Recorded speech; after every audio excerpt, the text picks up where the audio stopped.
We speak often of love as if it were a sensation, a storm, a sentiment that arrives unannounced and sweeps us off our feet.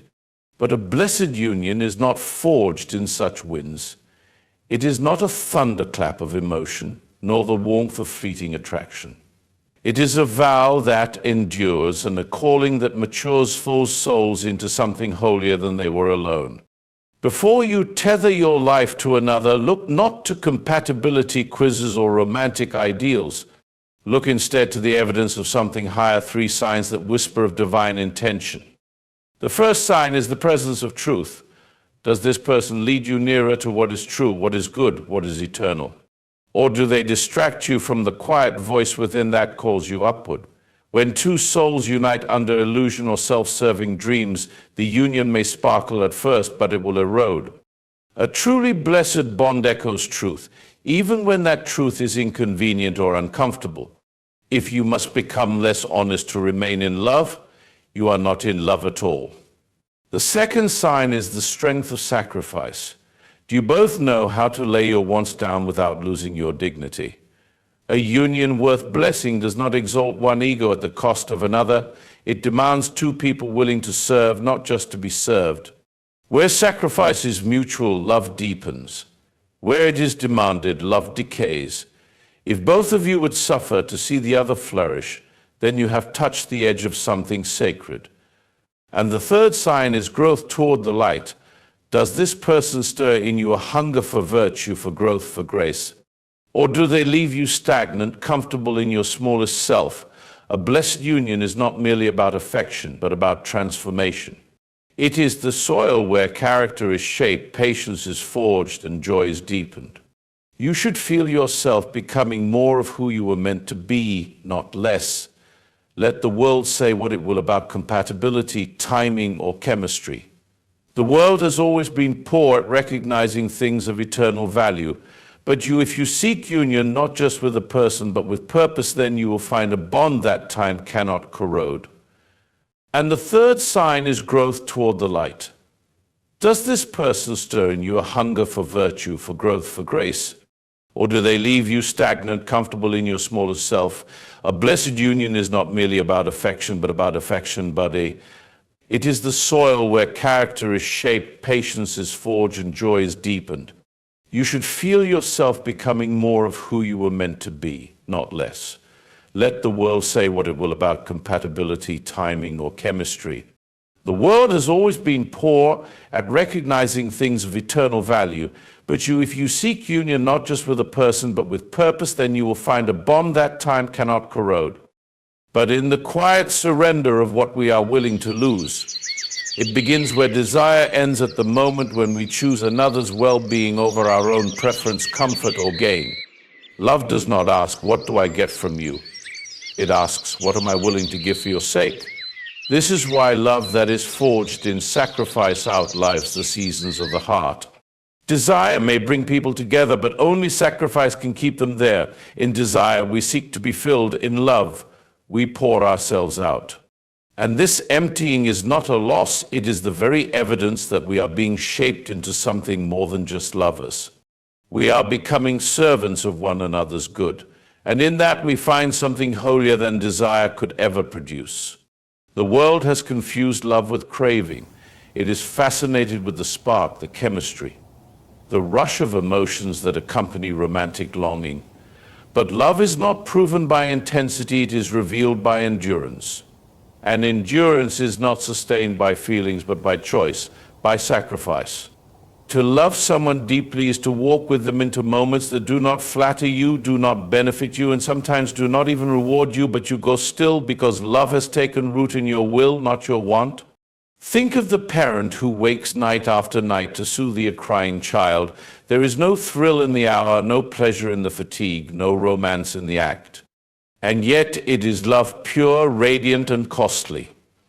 It is in that moment that the illusion of desire falls away and the essence of love stands naked. It is the will to give, to endure, to place another's needs above one's own.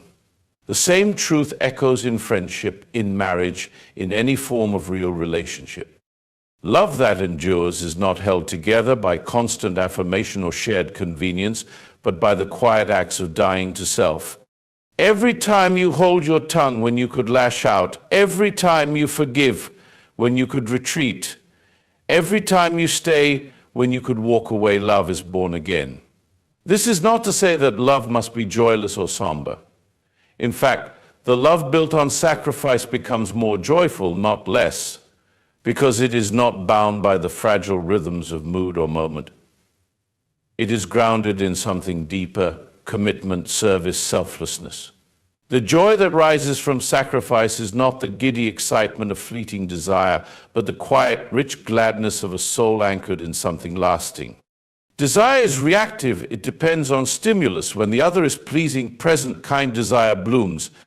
But love that is rooted in sacrifice does not depend on the other's performance. It remains steady even when the other is weak, tired, unlovely. It does not waver with the weather of emotion. It loves not because the other is lovable, but because it has chosen to love. This is why sacrificial love is the only love that can withstand time. For beauty fades, energy falters, dreams shift. The desire that once burned brightly may flicker. But sacrifice daily, chosen quiet sacrifice, builds a fire that does not go out. Not because it never wanes, but because it is fed by discipline, humility, and grace. To love this way is not natural, it is learned, chosen, cultivated. It is perhaps the most difficult and noble thing a human being can do. To see love not as a means of fulfillment, but as a call to give, to find not excitement in being adored, but peace in laying down one's own will for the sake of another's good. We often think we fall in love, but real love is not a fall, it is a rise. A rising out of self-centeredness. A rising towards something eternal, something holy, something that sanctifies rather than simply satisfies. Love, when it is real, costs you something. Not always dramatically, sometimes just your time, your pride, your convenience, your comfort. Sacrifice does not diminish love. It reveals it. It refines it. It makes it real. Many enter into relationships seeking delight, emotional highs, warmth, shared laughter, the comfort of companionship. And while these are natural desires and even good gifts, they are not the foundation of a truly blessed union. Pleasure may sweeten the journey, but it cannot sustain it. A union centered on pleasure alone is like a house built on sand. It may stand in the sunshine, but will falter in the storm. What holds two souls together through the seasons of life is not how much joy they feel in one another's company, but how deeply they are joined in a shared sense of calling, meaning, and direction. Pleasure fluctuates. It is subject to time, mood, circumstance, and health. Even the most devoted lovers will encounter days when affection feels distant and passion lies dormant. If pleasure is the compass, the bond will drift when the winds shift, but purpose, when it is the anchor, holds firm even when joy is absent. Purpose does not ask, "How do I feel today?" It asks, "Why are we together?" It remembers that union is not merely about what we get, but what we give, build, and become together. A blessed union does not deny pleasure, it simply places it in its rightful place. It honors it as a gift, but not as a god. When purpose is the heartbeat of a relationship, pleasure becomes richer and more enduring because it flows from a deeper well. The joy that arises from walking in purpose with another is not the same as fleeting happiness. It is not always loud or thrilling, but it is steady, sacred, and deeply fulfilling. Purpose brings with it the clarity to endure hardship. It reminds us that difficulty is not the enemy of love, but often the soil in which it matches. Two people bound by shared purpose do not crumble when life is heavy. They carry the burden together, not because it is easy, but because it is meaningful. They do not merely coexist, they cooperate in something greater than themselves. Their love is not measured by how easy it feels, but by how faithfully it endures. A blessed union looks outward together, not just inward. It is not closed off in self-absorption, but open to the world around it. It asks not only what can we enjoy, but whom can we serve. It seeks to be a vessel of goodness, a partnership that multiplies compassion, wisdom, courage, and grace. When two hearts are aligned in purpose, they do not merely echo each other's desires, they sharpen one another's vision, challenge one another's flaws, and awaken one another's strength. Many unions fall apart because they lack pleasure, but because they lack a shared sense of direction. Two people may love the same music, enjoy the same food, laugh at the same jokes, yet be traveling toward entirely different ends. When life tests them, and it always will, they discover they are walking in separate directions. But when a relationship is built on a common mission, when both partners see life not merely as a quest for happiness, but as a field in which to labor for something eternal, then even the storms can serve to deepen the bond. A blessed union is not passive, it is active. It involves choosing one another again and again, not because the feelings are always bright, but because the purpose remains true. This kind of love is not accidental, it is intentional. It is not dictated by circumstances, it transforms them. It does not live for ease, it lives for impact. And in this shared pursuit of something higher, the relationship itself becomes a sacred act of worship, a living testimony of faith, discipline, and devotion. Pleasure may draw two people together, but purpose determines whether they stay, grow, and flourish.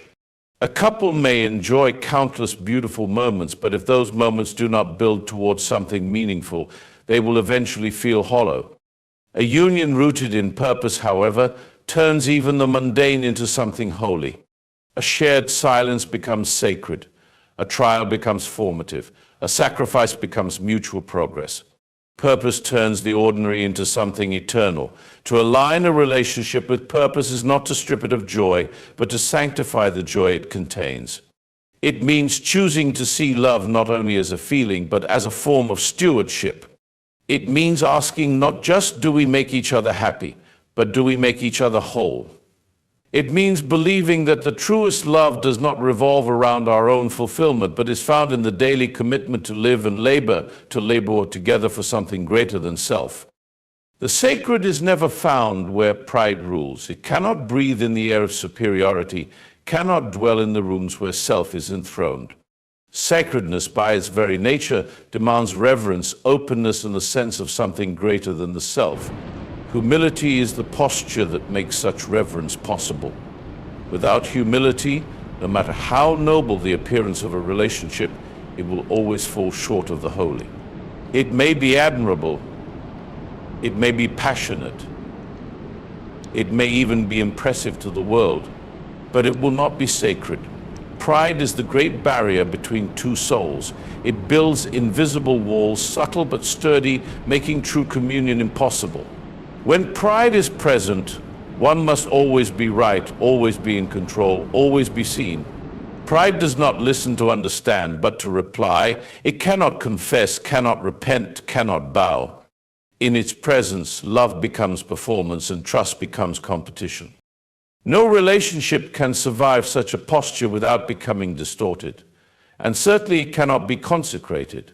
Humility, on the other hand, is the soil in which sacred love takes root. It allows two people to see one another not as objects of utility, not as trophies, not as extensions of the self, but as beings made with equal dignity and deep mystery. Humility approaches the other with wonder, with gentleness, with a readiness to be corrected and to grow. It welcomes truth, even when it stings. It makes room for grace. Without humility, forgiveness is a threat, not a gift. An apology becomes a battle lost, rather than a bridge rebuilt. Humility says, I may be wrong, and more profoundly, even if I am right, I can still be kind. This is not weakness, it is strength under control, the power to choose peace over pride, understanding over dominance, reconciliation over victory. A relationship without humility soon becomes a courtroom. Each word is evidence, each gesture an exhibit in a case no one wants to lose. In such a space, vulnerability dies. One cannot be both guarded and known. Sacredness requires nakedness not of body, but of soul. And only humility has the courage to be seen for who one truly is, without the masks of performance or the armor of defensiveness. To be humble is not to think less of oneself, but to think of oneself rightly. It is to recognize that we are not the center. that the other matters equally, and that we are all in need of mercy. Humility does not flatten personality or deny worth. It simply reorders perspective. It lifts the other without lowering the self. It makes space for mutual honor, for shared growth, for deep respect that is not earned achievement but bestowed by love.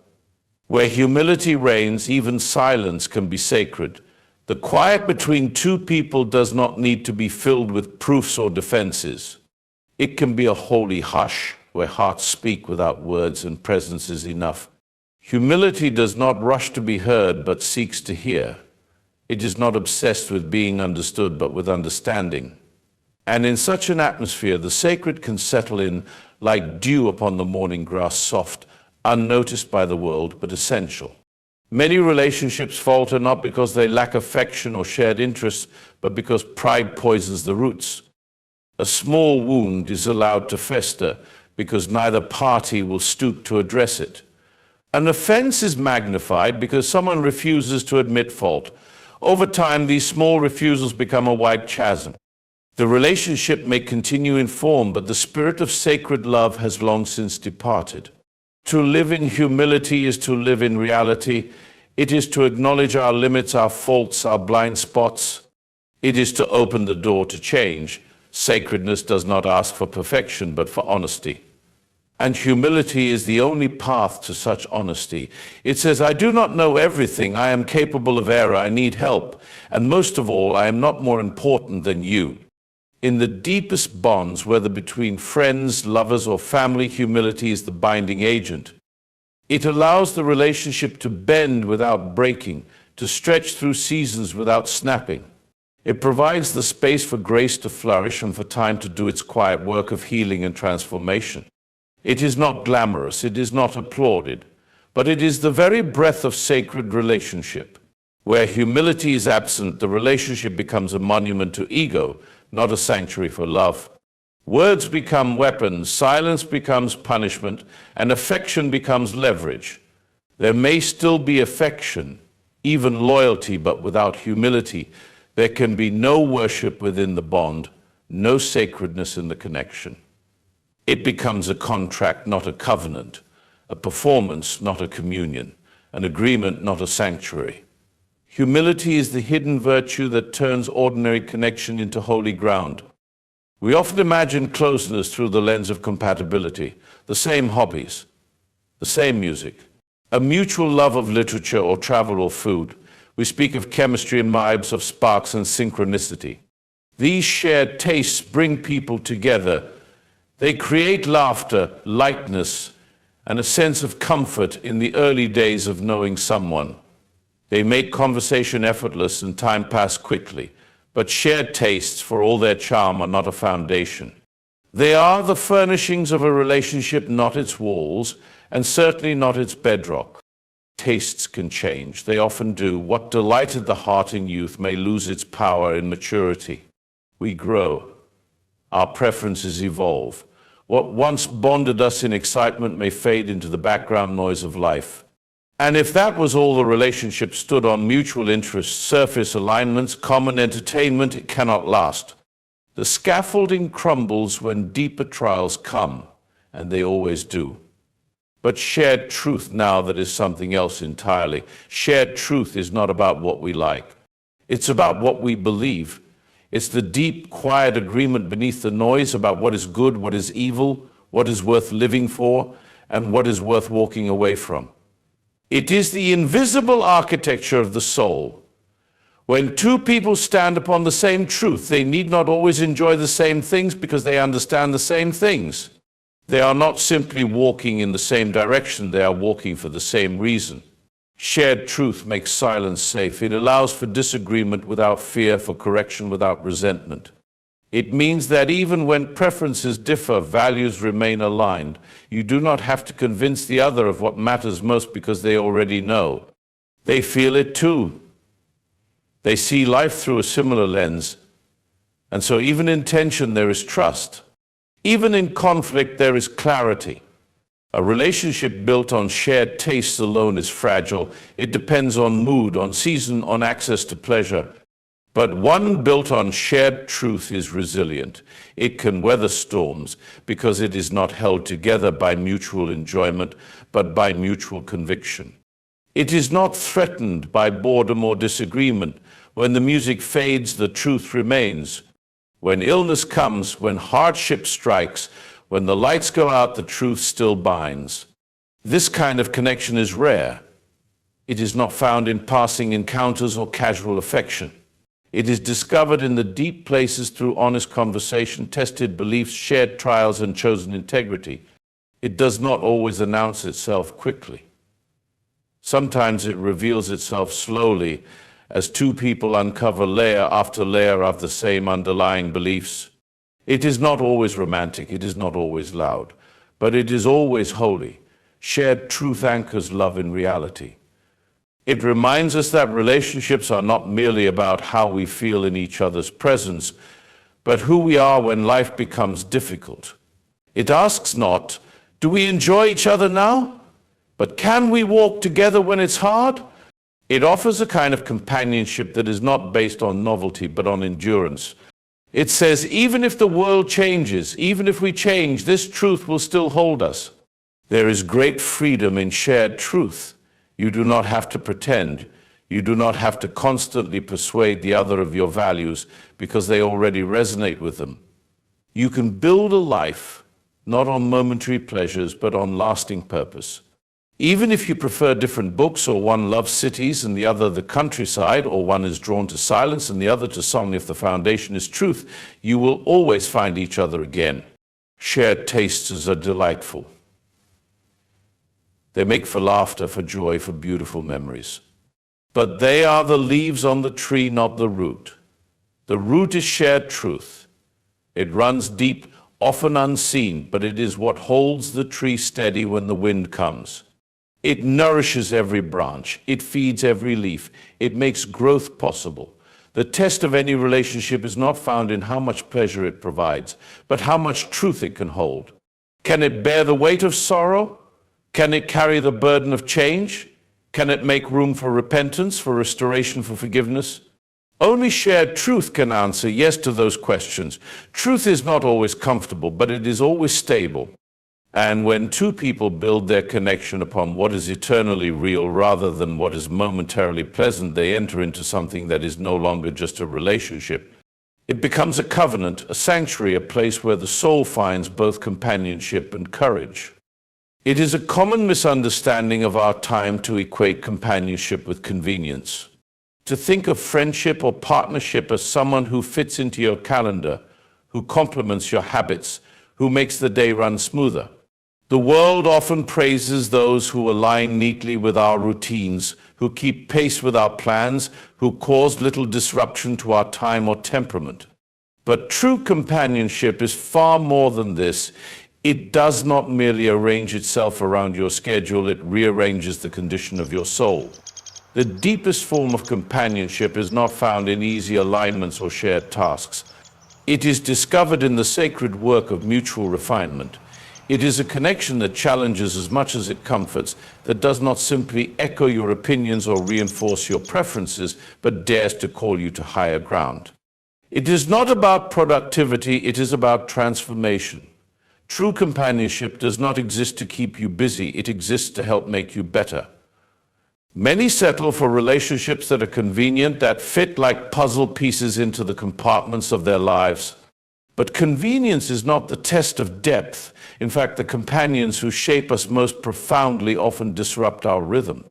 They speak the truths we do not wish to hear, they confront the habits we prefer to keep hidden, and they hold mirrors up to our flaws not to shame us, but to refine us. They do not simply help us pass the time, they help us redeem it. True companionship sharpens the mind and softens the heart.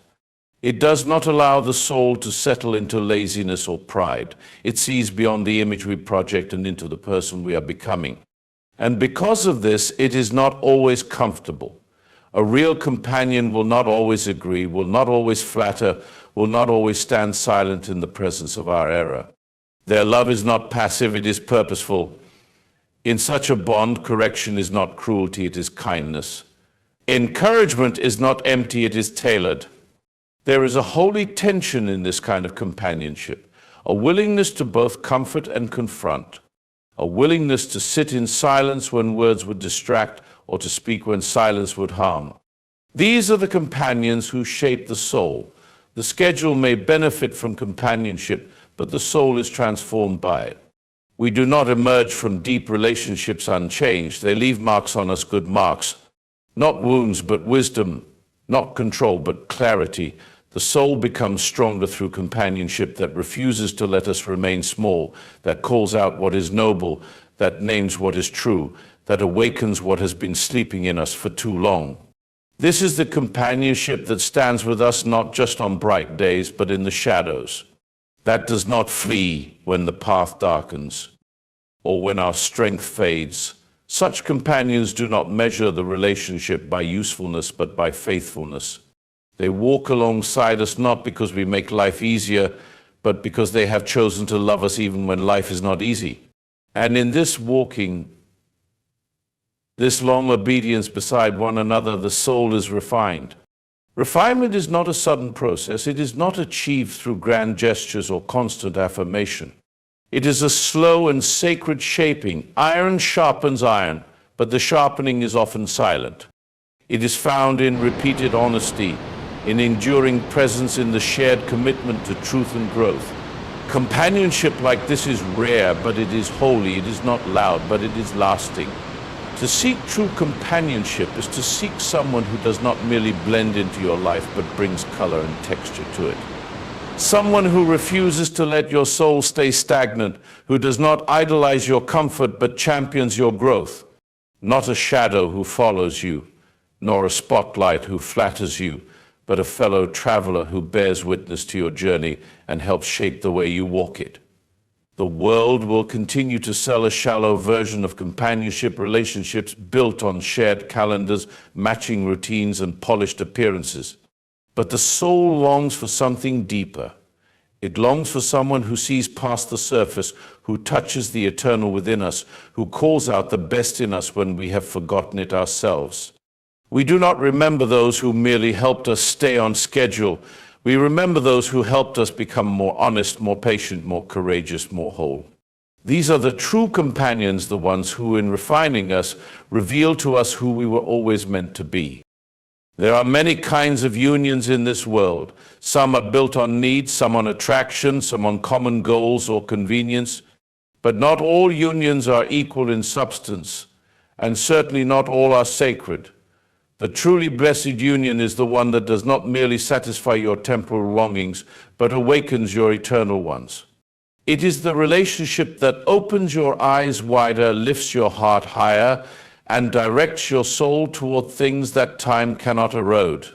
In a world so easily distracted by appearances and momentary pleasures, it is tempting to judge the worth of a union by surface harmony. Do we laugh at the same jokes? Do we enjoy the same meals? Do we find ease in one another's company?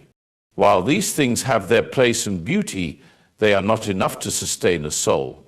They may offer warmth, but not fire, comfort, but not calling. The truly blessed union is one that, in its very nature, invites both people to become more than they were alone. It does not stop at personal fulfillment. It reaches into the deeper regions of the heart and asks the harder questions. Are we being drawn toward truth, toward grace, toward the eternal and unshakable things? If the answer is yes, even imperfectly, even slowly, then the union bears the mark of blessing. Such a relationship becomes a vessel through which eternity whispers. It shifts the gaze away from self-interest to something more sacred, a shared reverence for what is higher, truer, more beautiful. It leads the soul away from pride and toward humility. It inspires prayer over possession, reverence over rivalry, and worship over worry. It is not content with comfort alone, it seeks holiness. When two souls walk together toward what is eternal, their bond transcends circumstance. They are not merely cohabiting a season of life, they are fellow pilgrims. Their union becomes a sanctifying journey, not a destination. They challenge one another not to win or to dominate, but to become more aligned with what is true and good. Their conversations stretch toward the eternal. They ask not just what do we want, but what are we becoming? And what does God desire for us? In a blessed union, love is not a possession, it is a practice. It is not a tool for self-advancement, but a means of mutual sanctification. Each person becomes to the other a mirror, a guide, a witness to transformation. And though the road may be rugged and marked with trials, the compass remains pointed toward what matters most. Together they learn to love not just each other, but the eternal source of love itself. The blessed union is not without struggle. In fact, struggle is part of its refining fire. But every hardship is met with a sense of shared purpose. Every conflict becomes an invitation to deeper grace. Even in silence, their souls reach for something more. They learn through time and truth that love does not thrive on the fulfillment of temporary desires, but on the alignment with eternal purpose. In this kind of bond, moments become sacred. A quiet conversation, a word of forgiveness, a shared silence in the face of all these become sacraments. Not because they are dramatic, but because they are offered up to something greater than self. The blessed union teaches the heart to look beyond the present, beyond the fleeting, and into the depth of what is everlasting. It is easy to settle for less, to be content with relationships that distract us from the questions of eternity rather than lead us into them. But we are not made only for happiness, we are made for holiness. And a blessed union, though it may contain joy, is not content with happiness alone. It desires growth, truth, and reverence. It draws each soul forward into mystery, into meaning, into divine purpose. You will know such a union not only by how it makes you feel, but by how it makes you see. Does it expand your vision? Does it make your heart more generous? Does it pull you out of the orbit of your own desires and into the gravity of something higher? If so, then you have found something rare and holy. For when a relationship turns your eyes toward the eternal, when it softens pride, nurtures mercy, strengthens faith, and calls forth the best and most selfless version of who you are, then you can be sure the union is not merely good. It is blessed.